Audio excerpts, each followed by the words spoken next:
Su nombre significa Jehová esconde, Jehová guarda. La pregunta es, ¿de qué esconde Jehová a los que creen en él? Los esconde de su propia ira. O sea, Jehová te defiende de la ira de Jehová, te esconde. Sofonías, Jehová esconde. Sofonías es un profeta, no es rústico, no es rural, él es un profeta de sangre fina, sangre real, acépteme el eufemismo, porque él es descendiente del rey Ezequías. No es como Miqueas, que él es de Moreset, es campesino. Este es como Isaías, que son apegados al rey y al sacerdocio. Es posible que él sea familiar del gran rey Josías, ¿sí? Es posible que Sofonías se escriba antes de las reformas del gran rey Josías. Usted sabe la historia de Josías, sabe que él empezó a gobernar a los 7, 8 años y cuando tenía 18 años va y manda a que limpien el templo. Y ahí un sacerdote, Hilcías, encuentra el libro de Jehová, el Pentateuco. Lo lee Hilcías. Hilcías se lo lee a Josías. Y Josías se pone a llorar y se enternece su corazón tierno y se pone a llorar y rasga sus vestiduras, y Josías empieza unas grandes reformas en contra de la terrible idolatría que vivía Judá. Israel ya desapareció, las 10 tribus ya están afuera. Sofonías es del siglo 7 antes de Cristo. A diferencia de los otros profetas que hemos visto, unos pertenecen al siglo 8, Amós, Oseas, Jonás, Isaías, Jeremías es antes, y luego los que están antes del exilio, que son del siglo 6 antes de Cristo. ¿De acuerdo? Y ya a partir de 15 días empezaremos a ver a los profetas exílicos, aquellos que vivieron el exilio y regresaron del exilio. ¿De acuerdo? Bueno, este es el profeta Sofonías. Jehová esconde. ¿De qué te esconde? De el día de la ira. Recuerden que los profetas menores y mayores tienen en común un tema. ¿Cuál es el tema? El día de la ira. Que expliqué que el día de la ira se ha manifestado varias veces sobre la nación de Israel antiguo testamentaria y del año 70 después de Cristo. ¿Sí? Ese día de Jehová se ha manifestado varias veces. ¿Quién me puede decir alguna? En el año 721 se llevan a las 10 tribus. En el 586 Babilonia se lleva cautivo a Judá. En el año 166 antes de Cristo, Antíoco IV Epífanes sacrifica una cerda en el templo de Jerusalén, ¿sí? Y es el gran día de la asolación. Son días de ¿qué? De ira. Y también en el año 70 después de Cristo, cuando los romanos destruyen Jerusalén y el templo, es el día de la ira. Pero aparte es el día de la ira final, el día de la ira de Jehová escatológico. Es la segunda venida de Cristo, donde todo va a ser pasado por fuego y todo pecado va a ser juzgado. ¿Sí? Todo pecado va a ser juzgado. Hermanos, yo no sé por qué yo me entero de la ira de Jehová y me entero de la gracia de Dios hace 20 años, cuando esto tiene siglos anunciándose con los profetas. ¿Sí? Siglo 7 antes de Cristo ya estaba el tema de la ira de Jehová, y yo viviendo en la inconsciencia 40 años, hasta que hace 20 años me entero que puedo ser salvo de esa ira. Primero me entero que hay una ira de Dios contra el pecado, y segundo que puedo ser salvo de esa ira por medio de la fe en Cristo Jesús. Miles de años, desde mi tatarabuelito, ya estaba este tema, la ira de Jehová, y yo ajeno a ella, hasta que llega la luz. Y me entra un temor, y sé que solamente a través de Cristo encuentro el perdón y la justificación. de mis pecados. Pero esto tiene años, hermano. Sofonías, ¿qué tiempo tiene que murió? Pues hace 2600 años. Y yo hace 20 años. Como que fui jalado de los pelos. Como cuando alguien está yendo en el mar y lo alcanzas del cabello y dice, vente, tú eres salvo. Me enteré de la ira de Jehová, hermano. Y Jehová esconde. ¿De qué? De su ira. Sofonías capítulo 1, hermanos. Dice así, se marca el linaje de Sofonías. Él viene de Ezequías, tiene linaje de rey. Él probablemente tenga acceso a los escritos, ¿sí? Es descendiente de rey. Y luego vimos que en el capítulo 1, hermanos, viene a darse el juicio de Dios contra su pueblo. Vimos que empieza en forma de diluvio en el verso 2, como un diluvio universal. Vean, síganme en la Biblia, como un diluvio universal, pero luego Sofonías lo particulariza a Judá. ¿Ya lo vieron, hermanos? Voy a dar un repasito al 1. Destruiré por completo todas las cosas, las bestias, los peces, las aves, algo universal, diluvio, ¿sí? Pero luego lo particulariza a su querida nación que es Judá. Muy bien, y cortaré a los impíos y raeré a los hombres de sobre la faz de la tierra. Y usted dice, es un juicio universal, pero en el verso 4 dice, extenderé mi mano contra Judá, la idólatra, igual que los del norte. Muy bien, dice, exterminaré a los habitantes de Jerusalén y todo resto de idolatría, a todos los que adoran a Milcom. Bueno, ¿esto cuándo sucedió? Esto sucedió en el siglo VI. Miren, Sofonías predica antes de que Josías el rey haga las grandes reformas. Y si usted lee a Josías en el libro de Reyes, se va a dar cuenta de las grandes reformas que hizo, profundas, no a medias, no para quedar bien con fulanos, no, desenterró los restos óseos de los falsos profetas y de los falsos sacerdotes y los molió, los quemó, los hizo ceniza y los tiró al Cedrón. No, las reformas de Josías fueron serias. Sacó todos los utensilios que había en el templo para Baal. O sea, los utensilios para Baal estaban dentro del templo. Alrededor del templo había casitas así de esas como de lona, donde vivían prostitutos y prostitutas religiosas para el tema de Astoret, la diosa de ese vuelo estaba Judá. Extenderé mi mano sobre Judá, su pueblo.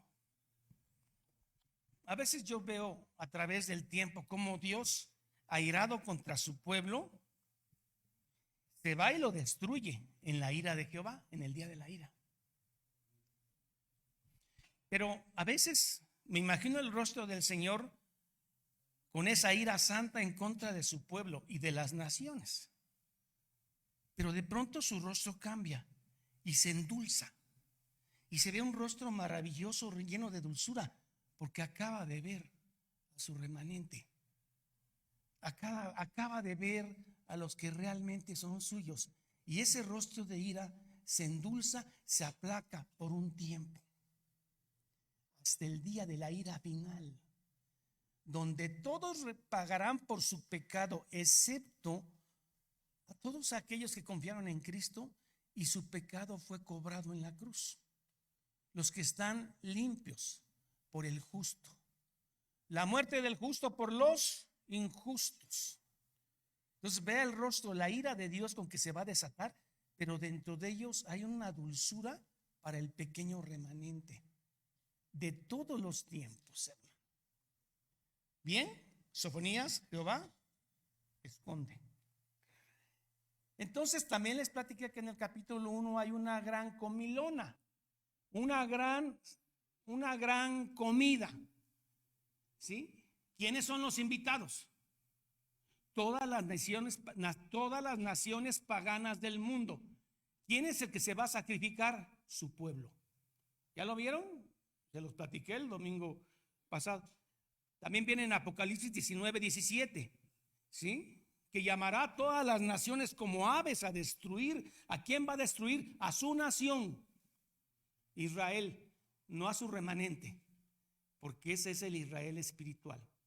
Va a destruir a la nación israelita. ¿De acuerdo? ¿Dónde está esa gran comilona? Hermanos, en el capítulo 1, verso 7, léalo. Está preparado un sacrificio y ya están las invitaciones. En el día de sacrificio de Jehová castigaré a los príncipes judíos, hijos de rey y todos. ¿Por qué? Porque les gustó el vestido extranjero. ¿Qué es el vestido extranjero? Si algo caracterizaba a los judíos era su devoción en la vestimenta a Jehová. No, pero ya se estaban vistiendo como asirios, ya se estaban vistiendo como mesopotámicos, como sirios. Bueno, ¿por qué no Egipto? Egipto tiene clase mundial, las mejores fiestas en Egipto, en Asiria. Entonces, vestido extranjero habla un dato de infidelidad. ¿Sí? ¿Se puede aplicar esto hoy en nuestros días? Hoy la iglesia cristiana quiere ser más como el mundo para ser aceptada por el mundo. Y en cambio el verdadero creyente se radicaliza. Se agarra a los fundamentos bíblicos como José dice: que el mundo truene. Yo creo en Jehová, yo creo en Cristo. No hay que endulzar el mensaje para que venga más gente, más suave, que no se asusten. Ese es el gran desayuno. Muy bien, del verso 10 en adelante, recuerden que les platiqué que hay un valle en el lado derecho de Jerusalén, el valle de Tiropeón, y ahí hay un lugar más unido, que es el mortero, Mactes, ¿sí? Y ahí es donde se daban las finanzas de lo más corruptas. ¿Sí se acuerdan de eso, hermano? Las finanzas de los más corruptas en ese mercado. Pues dice: destruiré a Mactes, destruiré ese mortero donde entran los ladrones. Y le está hablando a Judá, ¿eh? Bueno, seguimos. Verso 12. Miren lo que hay ahí: Jehová ni hará bien ni hará mal. ¿Ya lo vieron? En el verso 12. Mucha gente está sentada en las iglesias diciendo: ya con lo que sé de Cristo, con lo que conozco de Cristo, con haberme salido del romanismo soy salvo, ¿sí? Y están asentados como la costra del vino cuando lo dejas reposar, y están diciendo: Dios no va a hacer ni bien ni mal, somos salvos. ¿Han visto esa comodidad? Ese relativismo moral que se infiltró en la iglesia, que no hay ni bueno ni malo, solamente hay que hacer el bien. ¿Y qué es el bien? El bien no lo defines tú, el bien lo define la palabra de Dios. Relativismo moral en las iglesias: ni nada es tan malo ni nada es tan bueno. Eso entrando en las iglesias, Jehová no hará ni bien ni mal, ¿no? ¿Si se ha metido eso en nuestras iglesias, hermano? Bueno, verso 14: cercano está el día de Jehová. ¿Usted cree que no está cerca, hermano? Está más cerca de lo que usted piensa. Porque ese día de Jehová puede ser cuando usted muere, o cuando Dios interrumpa intempestivamente este mundo y agarre a unas comprando aceite, como las vírgenes. La parábola de la virgen, las vírgenes y el aceite. ¿Se acuerdan que unas fueron a comprar y llegó el novio y se quedaron afuera?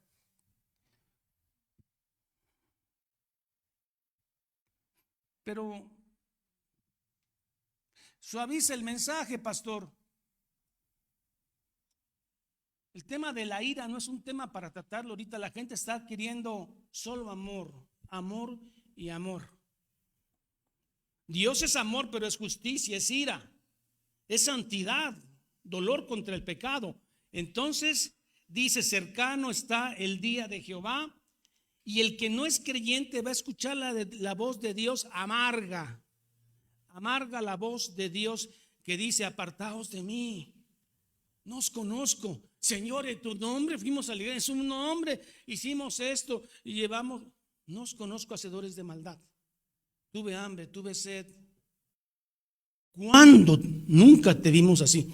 Cuando lo hiciste por uno de estos los pequeños, a mí me lo hiciste. Ese es un día terrible. No para el no creyente, porque sabe el no creyente que él nunca creyó, ¿sí? Sino para el que cree que creyó, porque oirá la palabra decir, no os conozco, hacedor de maldad. Verso 15, día de la ira. Aquel día de angustias, de alboroto, de tiniebla, oscuridad, entenebrecimiento, trompeta, algaraza, alboroto. Ciudades fortificadas van a caer, deshechas por el fuego. Segunda de Pedro 3:10. De pronto, de repente, la voz amarga, pero para el creyente la voz dulce de Dios. Erguíos porque vuestra salvación está cercana. A nosotros no nos va a tomar el día de Jehová, hermanos, por sorpresa. ¿Sabe por qué? Porque usted que ha estado leyendo los profetas sabe que ese día puede ser cualquier día. Pero al no creyente va a ser una sorpresa brutal.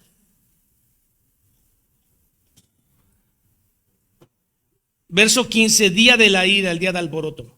Verso 17, atribularé, triptis, a pecar.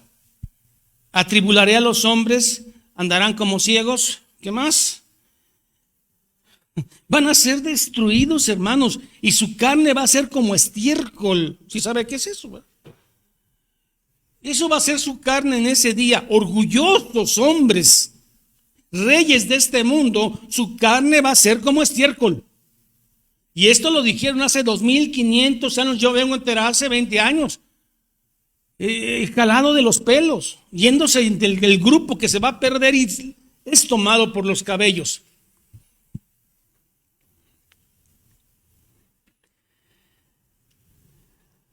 Ni su plata, ni su oro.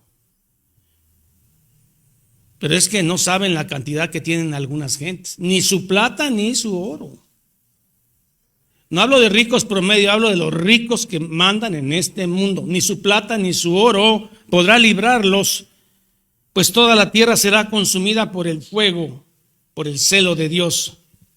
Porque ciertamente destrucción apresurada habrá de todos los habitantes de la tierra. ¿De acuerdo? Ahí termina el capítulo 1.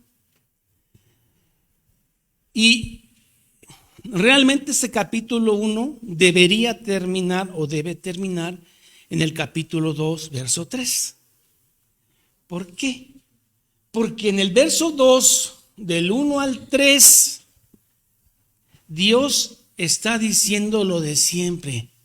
Arrepiéntanse, congregaos, meditad, piensen en el día de Jehová entre la semana.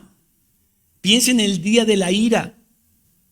En este mundo hay tantas cosas por hacer, hermano, que cuando yo me pongo a pensar todo lo que tengo que hacer en este mundo, que es secular, que es fuera de lo de Dios, y me falta tantas cosas por hacer, me atribulo, hermano.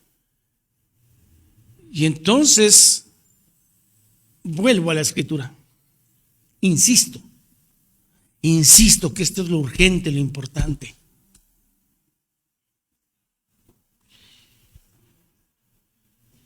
Llamado al arrepentimiento, verso 1, verso 3, ¿de acuerdo? Y ahí debería terminar el capítulo 1, vea. Congregaos y meditad, oh nación sin pudor, a Jerusalén, oh nación sin vergüenza. Si sabe, hermano, que la gente malvada, vil, no tiene vergüenza.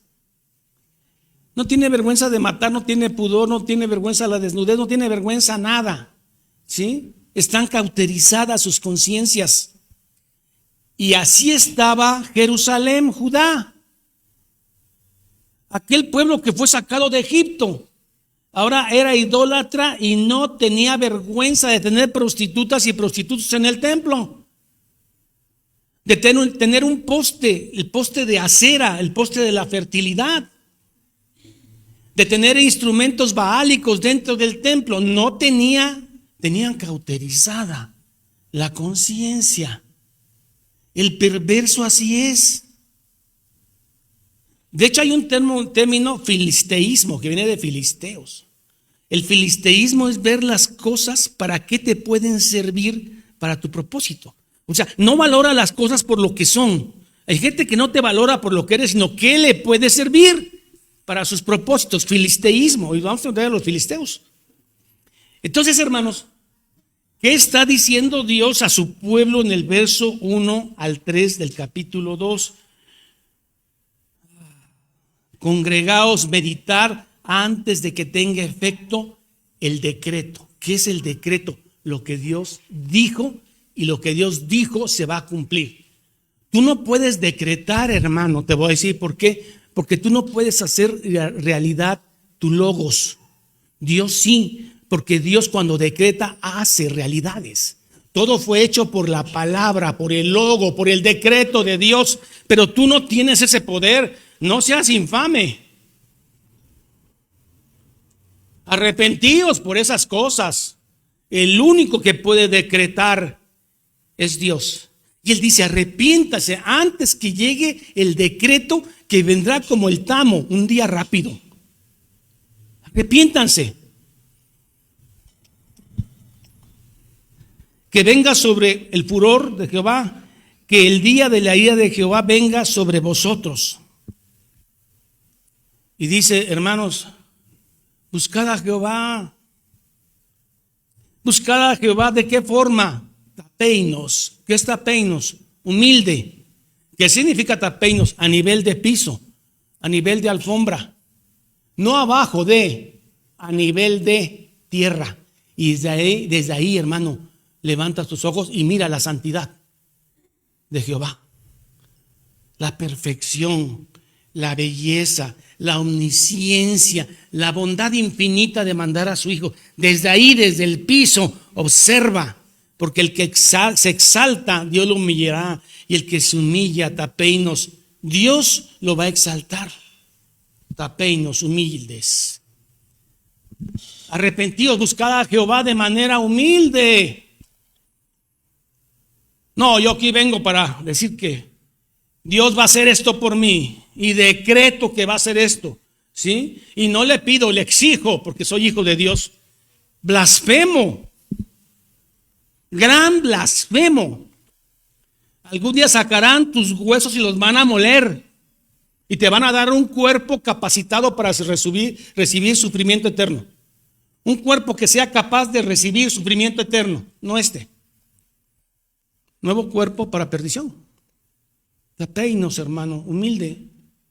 A nivel de piso, mirando las 3 veces santo Jehová, mirando al Cristo de la cruz y su bella obra, humilde, hermanos, porque merecíamos también nosotros el infierno por nuestros pecados, pero Cristo pagó. Cristo nos miró, hermano. Buscad a Jehová todos los humildes de la tierra, los que pusiste por obra su juicio. Buscad, Dios es un Dios de justicia. ¿Qué es la justicia? Darle a la gente lo que se merece. ¿Qué es gracia? Es que la gente no reciba lo que se merece. Porque si Dios fuera justicia para con todos, que si es justo, nosotros nos iríamos al infierno porque somos pecadores. Pero la justicia que se nos atribuye a nosotros es la justicia que se hizo sobre Cristo en la cruz. Masacrado, varón de dolores, con su llaga fuimos sanados, limpiado el pecado, justificado, limpio ante Dios.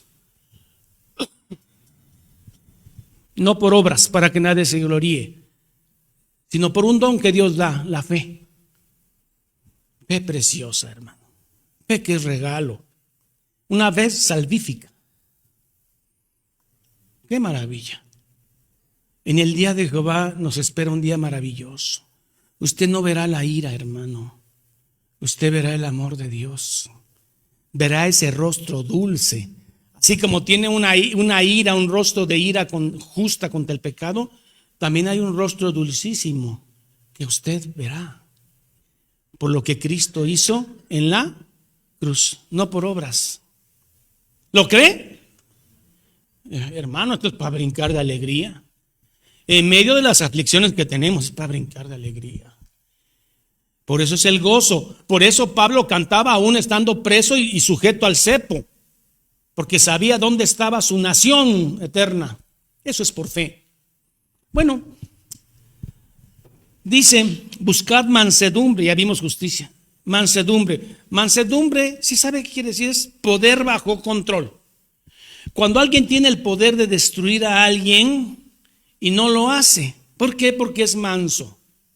Jesús, estando en la cruz o antes de ser llevado a la cruz, dijo, ¿qué cuesta que yo mande una legión? Mire, si un solo ángel en la época de Asiria destruyó 185,000 ninivitas en un rato, ahora si él manda una legión de ángeles para que lo bajen de la cruz y aplasten a estos blasfemos de ese momento, pero no lo hizo por amor a ti y amor a mí, porque ahí cayó mi pecado en él. Fui bautizado con él en su muerte, fui justificado. ¿De acuerdo? Ese es amor sublime. Mansedumbre. Él podía despedazar, desatomizar a toda esa raza. Sin embargo, dice, perdónalo, Señor, porque no saben lo que hacen. Señor, esto es ternura de la buena, de la celestial. Eso es tapeinos, esa es humildad. Siendo el rey morir como un ladrón, tapeinos. Mansedumbre, poder bajo control. Imagínense un león jugando con un ratón. ¿Sí lo puede destruir? Y todavía se pone bravo el ratón y cree que es muy bravo y lo deja ir porque es manso. ¿Sí? Bien, ahora del verso 4 hasta terminar el capítulo 2 cambia la cosa. Dios deja de mirar a su pueblo y dar la advertencia y empieza a ver a todas las naciones que rodeaban a Israel y las va a empezar a enjuiciar. Primero el este, filisteos. Después el oeste, Moab y Amón. Después el norte, Asiria. Y al final Egipto, el sur. O sea, africanos. Y sí está muy enojado con esas naciones que atacaron y prostituyeron a Judá. Porque Amón y Moab, ¿se acuerdan en la época de Balán y Balac? Que no los pudieron destruir porque Dios no lo impidió, pero metieron la idolatría a través de estas gentes. Y eso Dios se los va a cobrar aquí. Y lo va a cobrar en el día de la ira final a todas las naciones que lastimaron a su pueblo. Recuerden los puritanos muertos en Bartolomé, una matanza a todo el verdadero creyente que fue muerto por estos poderes y de estos lugares, vendrá esa ira. Pero por ejemplo, nada más de aquella época, norte, sur, este, oeste. Empezamos con el este. ¿Quiénes están en el este? Los filisteos, que quiere decir nación fuerte y de alta estatura. Eso siempre, no sé, les cayó mal a Israel, no sé, por bonitos. Les cayó mal. Recuerde Sansón, Dalila, le cortan el pelo. Tiene que tumbar Sansón las columnas para que mueran los filisteos. Todos, bueno, los filisteos vienen de Creta. Si saben que hay una isla que es Creta, ¿no? De ahí vienen los filisteos. Los filisteos también son semitas, ¿de acuerdo? Los filisteos también son semitas. Vienen de Sem. Pues estos son los filisteos. Si eran más listos que los judíos, hermanos, que los hebreos. En tecnología eran mejor. Y luego estaba Fenicia. Vea. Primero va a haber 4. Estos nombres que están acá son 4 ciudades filisteas: Gaza, Ecrón, Asdod y Ascalón. ¿Está bien? ¿Cómo no les traje un mapa? A ver si hay un mapa de Palestina en la época de Reyes. Y entonces estos están, aquí está Palestina, ¿sí? Está el mar de Galilea, el río Jordán y el mar Muerto. Hay una costa que si usted la ve de frente es el este. Ahí están los filisteos, los fenicios. ¿De acuerdo? Al oeste está Moab y Amón. ¿Quiénes son ellos? ¿De dónde viene Moab y Amón? Vienen de un sobrino de Abraham que se llama Lot. Lot, después de que se incinera Sodoma y Gomorra, piensa que no quedó nadie y le hace 2 hijos a sus hijas. ¿Sí? De un incesto. Y ahí vienen Edom, Moab y Edom. Perdón, Moab y Amón. Los Edom son otra cosa, pues Esaú. Bueno, ahí les voy pues ya. Al este, porque Gaza, son filisteos, será desamparada. Ascalón asolada. Y sacarán a Asdod en pleno día, 12 del día, eso es muy duro. Y a Ecrón será desarraigada. Ah, qué buen mapa, ¿eh? Miren, hermanos. Aquí está Israel. ¿De acuerdo? Aquí está Belén, aquí está Jerusalén, ¿de acuerdo? ¿Están bien acá, hermanos? Aquí está el asunto. Los del este que Dios va a destruir son los filisteos. Estos están pegados a esta costa. Sí, aquí están las ciudades que les dije. Adón, Ascalón, Gaza. ¿De acuerdo? Los del este los va a destruir. Los del oeste también. Aquí está Moab y aquí está Amón. ¿Sí? Este, oeste. ¿Estamos bien? Norte. Asiria, hermano. Nínive. ¿Sí? Están al norte. Al sur. ¿Quiénes están para acá? Egipto y África. ¿De acuerdo? Van a pasar por juicio, van a ver. Dice así, empezaron con los filisteos. Y luego también dice, hay de los cereteos. ¿Quiénes son los cereteos? Son los de Creta. Y los filisteos vienen de Creta. De los cereteos. La palabra de Jehová es contra vosotros. Oh Canaán, tierra de los filisteos. Y te haré destruir hasta no dejarte nada. Recuerden que es costa, y será la costa de mar praderas para pastores y corrales de ovejas. Será aquel lugar para el remanente de la casa de Judá. Allí apacentarán en las casas de Ascalón. ¿Qué quiere decir todo esto? Quiere decir que cuando regrese los hebreos del exilio babilónico, van a ocupar la tierra de los filisteos porque Dios la va a destruir. ¿Cómo la va a destruir? De tal manera, mire hermano, cuando usted quería acabar con una ciudad, como se hizo con Nínive, Asiria, llevaba años, hermano. O sea, después de haberla conquistada, o de haberlo conquistado, había que llevar años para levantar piedra tras piedra y llevársela afuera del lugar. A manera de que dejaban tan limpio el lugar que usted podía sembrar o pastar ovejas. Tan dura fue la destrucción de Nínive, Asiria, que en el siglo XVIII y XIX todavía se pensaba que Nínive nunca existió, que era un mito de la Biblia, que lo habían inventado la gente que escribió la Biblia. Llega el siglo XIX, llegan las grandes expediciones a esa zona y se descubre que Nínive sí existió. Se encontraron piedras más abajo que dan testimonio. Pero, ¿sabe qué era Nínive? 2 montículos habían quedado. Se sospecha que ahí está, empiezan a escarbar y encuentran. Y Nínive sí existió. La capital de Asiria, hermanos. Recuerden que Jonás en el siglo VIII les predica y se arrepienten, pero vuelven a las andadas. Y en el siglo VI Nahú les predica su destrucción. Y en el 612 antes de Cristo, Nínive es arrasada por Babilonia y los medos, y no quedó, ahora sí como no quedó ni huella, que no quede huella, hermano, nada. Levantaron piedras a manera que en el siglo XIX aún se pensaba que Nínive nunca existió.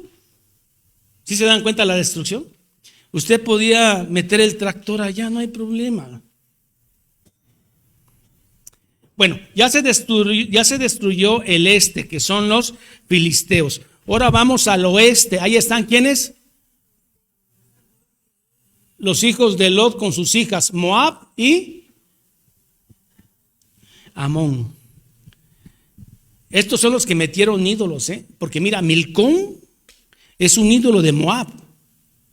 Es el Baal de Moab, porque había versiones. Este era el Baal de Moab y lo adoraban los judíos. Hay algo extraño, hermanos. Miren, a veces hay países que no te conquistan por la guerra, pero te conquistan con sus culturas, con sus tradiciones, con su sincretismo. ¿Sí? Entonces Moab y Amón no lograron pegarle a Israel porque Dios los protegió, pero metieron la idolatría y ahí está Milcón adentro. Hay forma de destruir un pueblo. Hay que romperles la cultura. Hay que romperles su religión y hacer un sincretismo. Unir catolicismo romano con cristianismo y música prehispánica y cultos prehispánicos, todo junto, Día de Muertos. Un sincretismo. Y así rompes de manera espiritual, no con guerra. Eso hizo Moab y Amón y ahora van a ser castigados. Miren, no se los leo porque los voy a cansar, pero ahí está del verso 8 al 10. Esto les vendrá a Amón por su soberbia. Pero se los voy a leer, hermano, porque debo leérselos. Porque es texto a texto. Miren, así que abra bien las orejas o lo otro que se tapen. Yo he oído las afrentas de Moab y los denuestos de los hijos de Amón, con que deshonraron a mi pueblo y se engrandecieron sobre su territorio. Por tanto, vivo yo, dice Jehová de los ejércitos, Dios de Israel. Qué lindo, ¿no? Dios de Israel, aunque eran apóstatas, pero él dice, soy su Dios. Que Moab será como Sodoma y los hijos de Amón como Gomorra, campo de ortigas o espinas y mina de sal y asolamiento perpetuo. Pregunte usted si hay amonitas ahorita o moabitas. No hay, desaparecieron. Y asolamiento perpetuo. El remanente de mi pueblo los saqueará y el remanente de mi pueblo los heredará. Aquí está interesante, porque cuando regresaron del exilio babilónico habitaron esas tierras. Pero también cuando venga el gran día de Jehová, hermanos, nosotros habitaremos toda la tierra. Será nuestra. De hecho, hermano, esta tierra es nuestra, es del creyente. Claro que ahorita lo tiene Amón, Moab, lo tienen los filisteos, los tienen los asirios, los tienen los egipcios, espiritualmente hablando. Pero esta tierra es de papá. ¿Sí me entienden? Esta tierra es de nuestro papá. Él la hizo. Y él es nuestro papá. No es el papá del no creyente. Y algún día habitaremos con cuerpos glorificados este lugar. Créalo, hermano.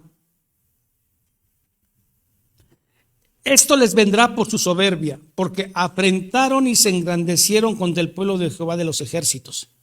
Terrible será Jehová contra ellos, porque destruirá a todos los dioses de la tierra. Imagínense el día final, Dios destruyendo a toda idolatría. Desde sus lugares se inclinarán a él toda la tierra de las naciones en el día de Jehová.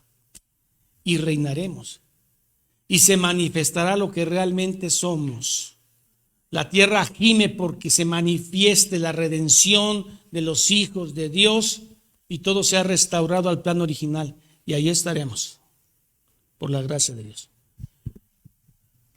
Terminamos con los filisteos, terminamos al oeste con Moab y Amón, vámonos al sur, Etiopía, africanos, Egipto. Acuérdense que ellos son camíticos. Y acuérdense que los yaféticos son los escandinavos, los eslavos, los vikingos. Y los semitas son los hebreos, son los asirios, son los iraníes. Bueno, ya. También vosotros los de Etiopía, el sur, seréis muertos con mi espada y extenderé su mano sobre el norte. Ahora se fue al norte y ahí está el imperio. Hermanos, ¿cuál? Asirio, Nínive, que va a ser destruido en el 612 como profetizó Nahum. Convertirá a Nínive en asolamiento y en sequedad como un desierto. Les dije que hace en el siglo XIX, principios, finales del 18, se pensó que Nínive nunca existió, que fue un nombre inventado. Vienen las grandes expediciones inglesas y descubren que ahí está Nínive, como lo dijo la Biblia. Y hermano, ningún descubrimiento paleontológico va a contradecir la Biblia, la va a afirmar. Asiria convertirá a Nínive en asolamiento. Rebaños de ganado harán en ella majada. Rebaños de ganado hará en ella majada. Todas las bestias del campo, el pelícano y el erizo. Qué animales tan raros. Pero ¿sabe qué? Hay otras versiones que dicen que son otros animales, pero el pelícano y el erizo les gustan los lugares asolados, solos, como la lechuza o el búho de las soledades que habla Proverbio. Si usted quiere ver un búho o una lechuza, ¿a dónde va? Al panteón. Ahí está solito. Ahí hay lechuzas, hermanos. Les gusta la tranquilidad, yo creo, a esos animales. Y así que esté árido y que nadie se mueva y que todo esté en silencio. Las soledades. Y ahí pone al erizo y al pelícano. Dormirán en sus dinteles, la parte de arriba de las puertas. Su voz cantará en las ventanas de estos animales. Nínive. Habrá desolación en las puertas porque su enmaderamiento de cedro será descubierto. Hermanos, ellos usaban cedro, ellos no usaban pinos. Hermanos, es una nación más rica de su época. Nínive, hermano, no. Cedro. Pues va a quedar descubierto su cedro. Verso 15. Esta ciudad era tan alegre, Nínive, parecida a Babilonia, ¿se acuerdan? Orgullosas, ¿no? Dice, esta es la ciudad alegre que estaba confiada, la que decía en su corazón, yo y no más. ¿Qué ciudad puede hoy decir esto? Bueno, hay unas ciudades emergentes, Dubái. ¿Han visto un hotel que tiene forma de palmera si lo ve usted desde arriba? ¿Verdad, hermano? ¿O no? Él me lo enseñó, una fotografía de... Y si un edificio no les gusta, lo tumban y ponen otro, porque tienen poder económico, ¿no? Están orgullosos, hermano. Todo eso va a ser pasado por fuego. Todo. Esta es la ciudad alegre que estaba confiada, la que decía en su corazón, yo y no más. ¿Cómo fue asolada? ¿Cómo fue asolada? Hecha guarida de fieras. Cualquiera que pasare junto a ello o a ella, donde estuvieron, se burlaban y sacudían. Yo no sé si la sacudían así, hermano. Hijo, es como, o así.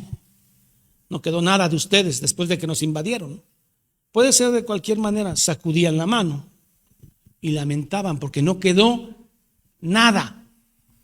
Hubo que escarbar para encontrarlos desolados. Solo el pelícano, el erizo, de una gran y hermosa, la mejor ciudad en su momento, Nínive, como lo fue Babilonia en su momento, ¿sí? Como lo fue Grecia y Roma en su momento, y como lo es todas las naciones del mundo en este momento, orgullosas, que no reconocen al Rey de Reyes, al que hizo este lugar, que es Cristo, el de la cruz.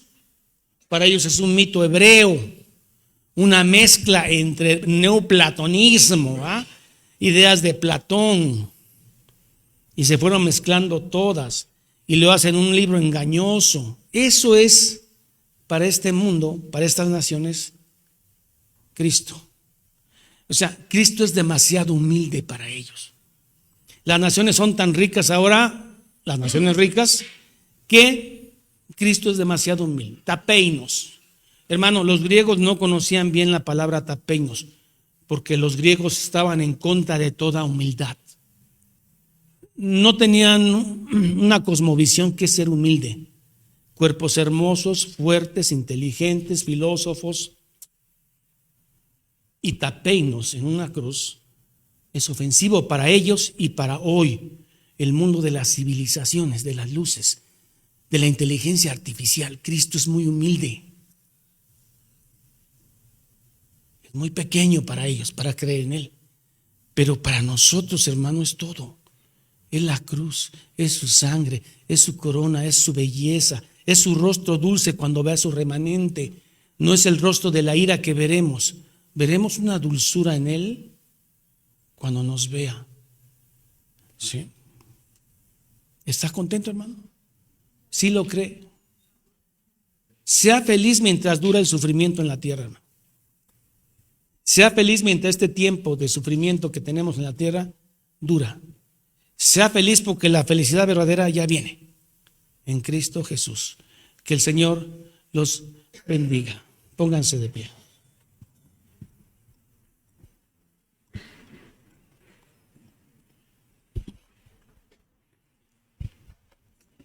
Bien, hermanos, demos gracia. El próximo domingo terminamos Sofonías y empezaremos con los profetas del exilio y posexílicos.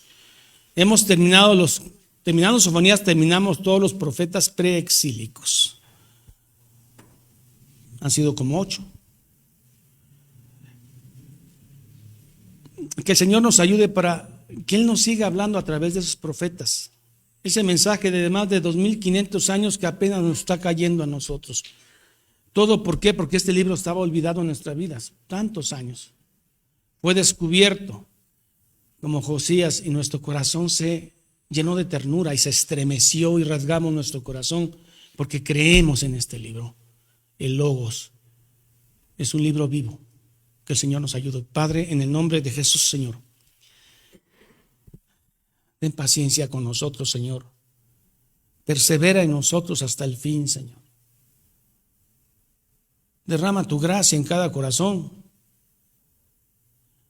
No tu justicia, porque entonces seríamos exterminados por nuestro pecado. Tu gracia, Señor.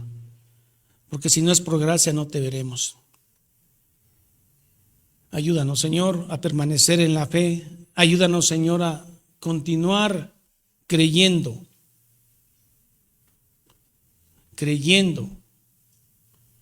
que tú en esa humildad, en el tapeinos de la cruz, que un hebreo de 33 años crucificado, burlado, muerto desnudo, es la única esperanza que tiene este mundo. Es demasiado humilde para un mundo orgulloso, soberbio, edomita, amonita, filisteo. No entienden, Señor. Ese entendimiento que tenemos no es un don mío, ni es un don de mi Señor, es un regalo, la fe. Gracias por esa fe que has puesto, invencible, Señor, en medio de las pruebas, invencible, Señor, porque viene de ti. Y el que comenzó la buena obra la terminará hasta el día del fin. Ayúdanos, Señor, a seguir en medio de las pruebas gozosos. Gracias por tu palabra. Oramos en el nombre del Padre, del Hijo y del Espíritu Santo. Amén. Bien, hermanos, vamos a despedirnos con las bendiciones ya conocidas. Bendición sacerdotal de Números, que dice así: Jehová te bendiga y te guarde y tenga de ti misericordia. Jehová alce sobre ti su rostro y ponga en ti paz. Corintios. La gracia del Señor Jesucristo, el amor de Dios, comunión del Espíritu Santo sea con todos vosotros. Y el pueblo dice amén. Que el Señor les bendiga. Los hermanos que nos ven en la red, nos despedimos y el próximo domingo con Sofonías 3, preparándonos para los profetas del exilio y el posexilio. Que el Señor les bendiga ya hasta entonces. Bendiciones.